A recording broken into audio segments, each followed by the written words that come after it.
पुत्र। अस्सलाम वालेकुम ताया जान। वालेकुम सलाम। पुत्र आज कोई अपना वो खाने पीने का प्रोग्राम नहीं है? ताया जी इतना हैवी हलवा पूरी का नाश्ता किया था, अभी इतनी जल्दी दोपहर का खाना खाया नहीं जाएगा, तो मैंने कोई बंदोबस्त नहीं किया। ओ पुत्र हलवा बड़ी को 2 घंटे नहीं तो 4 घंटे लगते होंगे सब होने को, अब तो माशाल्लाह 6 घंटे हो गए। जी मैं देखती हूँ फिर किचन में क्या है। अच्छा बात सुन, कुछ ज्यादा तड़द्दद करने की जरूरत नहीं है। बस ऐसा करो ना, अगर मटन है ना घर में तो पुलाव बना लो, अगर पुलाव नहीं बनता तो ऐसा करो फिर बिरयानी बना लो। बिरयानी या पुलाव ये हल्का फुल्का है? तो पुत्र चावल जो है ना ये नरम ग़िज़ा होते हैं, जल्दी हजम हो जाते हैं, रोटी जरा टाइम लेती है हजम होने में। जी मैं देखती हूँ। और बाथरूम में जरा फिर थोड़ा आराम कर लेता हूँ, जब बन जाएगा ना तो मुझे बता देना। जी। उस शहर के लोगों को पता नहीं भूख क्यों नहीं लगती। हाँ वो हाथ पे हाथ धरे जो बैठे रहते हैं। अम्मी भाभी ने नौकरी छोड़ दी है ना? हाँ अमल,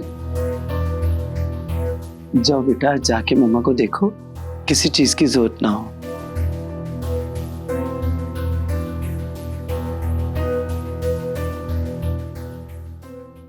अम्मी जी मुझे लगता है उनका ना झगड़ा हो गया होगा, निकाल दिया होगा स्कूल वालों ने। अम्मी अपने ये फजूल के अंदाजे लगाने छोड़ दो, बच्ची नहीं हो तुम। 20 साल की नौकरी में आज तक तो कभी ऐसा हुआ नहीं जो अब होगा।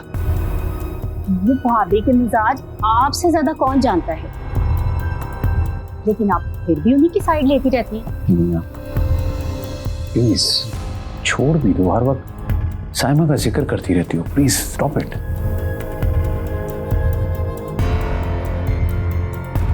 इमरान बेटा खाना लग चुका है, मेरे ख्याल में चल के खाना खाते।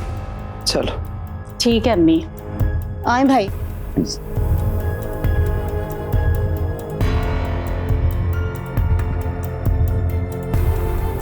तुम जो बन जाते मेरे जीने की वजह,